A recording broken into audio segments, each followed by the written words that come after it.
we knew he was coming. More importantly, we knew he was coming today. Aizen. He has already been confirmed as a playable character last week when we had a story mode trailer with the release date and season pass and all sorts of details.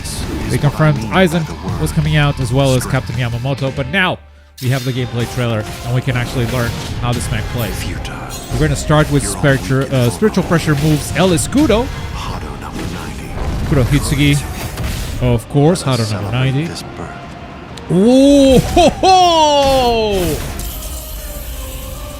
It's the first time this version of Aizen is playable in a console game, right? Oh my god!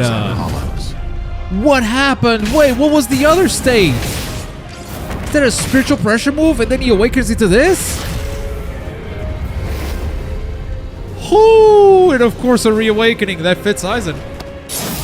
Okay, so definitely only one playable version of Aizen, right? And we're starting to, yeah, we have the release date on the trailers now. Yeah, I noticed that. I thought we were going to get a double feature today. It was going to be Aizen and Yamamoto, but no, it's just Aizen. So let's check him out. El Escudo. When activated, the guard gauge will decrease and negate the knockback by enemies' attacks until the gauge becomes 0. So as you activate it, Aizen basically just gains super armor and can power through any attacks, but the guard gauge will be constantly depleting, even if he's not blocking anything. It's a very high risk move because it's kind of worthless if the opponent doesn't attack you. You're just spending your guard gauge for nothing. And from the details that we got last week, I didn't mention this, but in the PlayStation blog, they made it seem like if you don't have a guard gauge, if that's been broken, the opponent can just use their keycard move. So the special finishing move that actually deals damage to your soul. I mean, Aizen will be a walking tank as long as this is activated, but I think it's really going to depend on when you do it. Because if you just do it in neutral and the opponent is not attacking you, yeah, they're going to let you, like, kill your own gauge. You're just going to step away and go like, sure, buddy, I'll just wait it out. Powerful, but dangerous.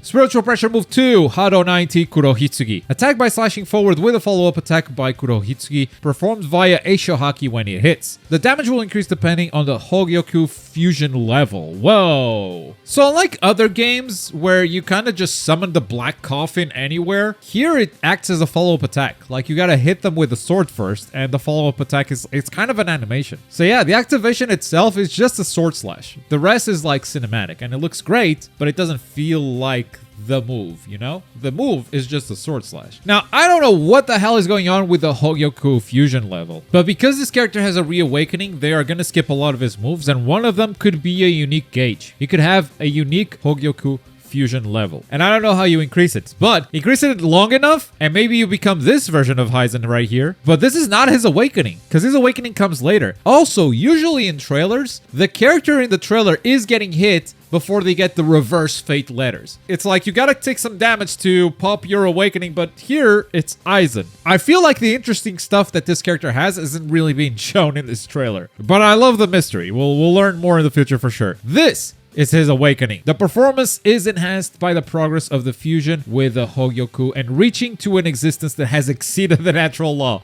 Okay, buddy.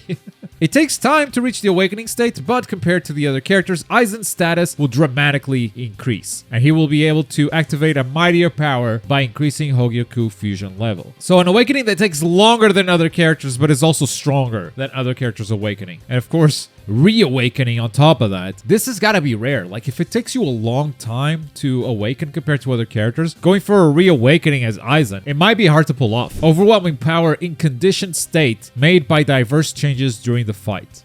It's so interesting.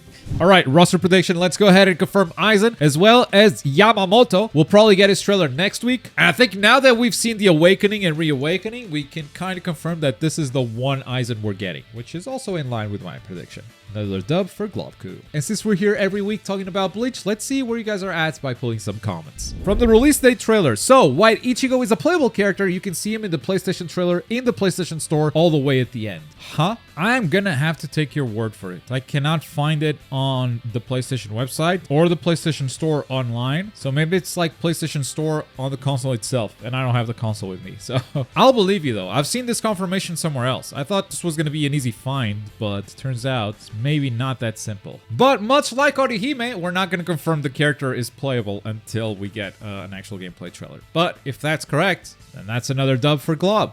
Honestly, the cover looks fantastic. Whoever came up with the cover cover did an amazing job. I agree. So much so that it is now my new desktop background. I'm not kidding. This is my current desktop right here. So it's confirmed, I think. They're going with the hype train, each episode's a highlighted character. So by the end, next should be Shunsui. So maybe when Aizen reappears, we'll get him. We're not done, huh? We're not done predicting who the next character is. See, I put some correct answers in the videos and I go, guys, we've already failed. We've all failed at predicting stuff. But y'all keep doing it, so I gotta call you out. This has 129 upvotes. Everyone thought Shunsui was gonna be next. Stop. We're not guessing. We're just not. It's hella random. From the Mayuri trailer, I noticed that Uryu's arrow got cancelled by the toxic bubble, and for other characters he can just pop the bubble to cover them in the mist instead. Plus his move with Nemu and his Bankai could mean that Mayuri is really good at dealing with zoners. He feels like a bit of a zoner himself. He feels like he can play neutral very safely. You're right, his toxic bubble seems to block basic projectiles at the very least. It's not very uncommon for arena fighters and fighting games to have sort of a projectile priority system. So like basic projectiles are going to get deleted by the bubble because the bubble has a higher priority than those small priority projectiles. But that doesn't mean that other characters may have like higher priority projectiles that negate the bubble. It could happen. But Nemu is a really fast character. In fact, she's so fast that they even went through the trouble of saying, look, even if she catches you, you can still block her kick because they know it's going to be hard to avoid Nemu. I don't know if Mayuri is just good against zoners. I think he is a zoner himself. Bleach Blade Battlers 2 is absolute chaos when you have Tozen, Mayuri, Yamamoto, and Komomura all using Bankai and affecting the stage. Pure fun. Bleach Blade Battlers 2 is, in my opinion, the best Bleach game that's come out. Well, maybe Heat the Soul. There's a conversation, but Blade Battlers was definitely my favorite growing up. But back on PlayStation 2, it's just you and your buddy playing in couch co-op. And I wanted to give this game its proper highlight before Rebirth of Souls comes out. And so I'm hosting a big event on January 25. This game has 36 characters, and so I'm inviting 36 friends, including Afro Senju, True Underdog Gaming, Infernasu, Diaphone, and many, many more. And we're all gonna play Bleach Blade Battlers in a single elimination tournament. Throughout December and January, we're gonna have some practice sessions. I might show you a little bit more of this game, but mark your calendars for January 25 because that's when the big event is going down, and this game absolutely deserves it. If this game came out today, it would go hard. It would go so hard. Unfortunately, it came out before the internet. But that's gonna do it for today. If you missed the release date trailer as well as the season pass and all those details, check out this video right here. Thank you so much for watching. Bye.